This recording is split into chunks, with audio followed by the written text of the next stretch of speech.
Hi, Jeff. Appreciate your time. The other day we spoke with Mike Matheson. He spoke of the reverence he has for playing in playoff games because he hasn't played in many throughout his career.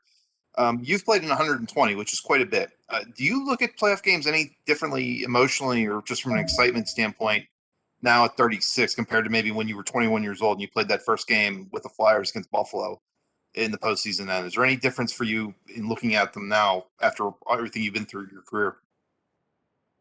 Yeah, I mean, I've been pretty fortunate to played on some good teams, so been able to get a bunch in. But I think now compared to when I was younger is, um, who knows how many more you're going to have. So I think everyone's exciting now. Not that they're all exciting, but at this point in my career, I think having a chance on this team to make a deep run and obviously compete for the Stanley Cup is extremely exciting for me and for everyone in the room. And I'm just looking forward to getting it started tomorrow.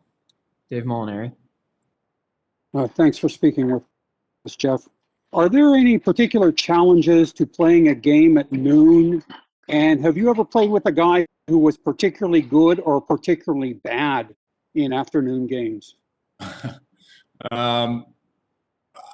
I'm gonna be honest with you. I can't remember the last time I played a noon game. It was probably when I was in Philly.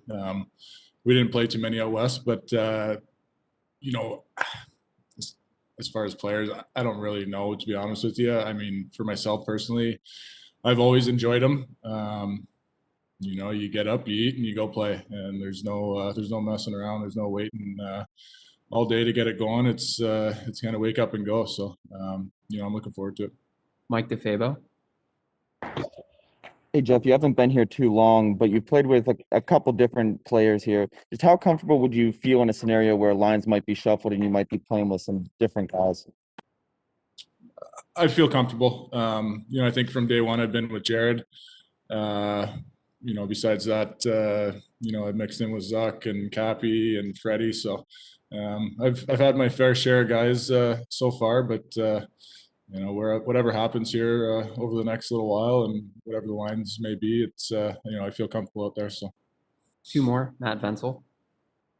Hey, Jeff, how much did you know about Jeff Carter before you came here? Or not your Jeff Carter, Jared McCann.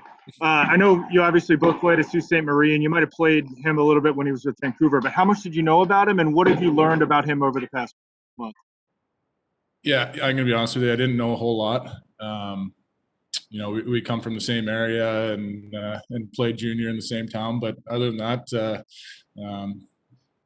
didn't really know a whole lot, but I've been real impressed with his skill set, his mindset going into games, and he's got a lot of speed, but he's really hard on pucks. He competes really hard. He's got a high compete level, and when he has a chance to put it in the net, he's a shooter. So it's been fun to play with him.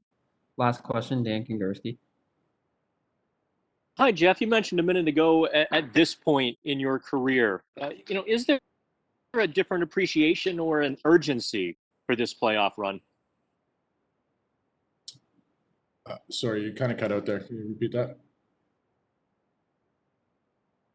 Oh, I'm sorry. You had mentioned a minute ago that you have a different, or at this point in your career, do you have a different level of appreciation or a level of urgency, a different level of urgency for this playoff run? I mean, when you get into the playoffs, the urgency needs to be through the roof. You can get in and screw around for a couple of games, and next thing you know, your season's over. So, every game, the urgency needs to be up there. I think, it's exciting for all the guys here. They battled hard all year to get, a good seed in the playoffs and have some home ice. So, I think we're just looking forward to get it going. It's been a long week, so.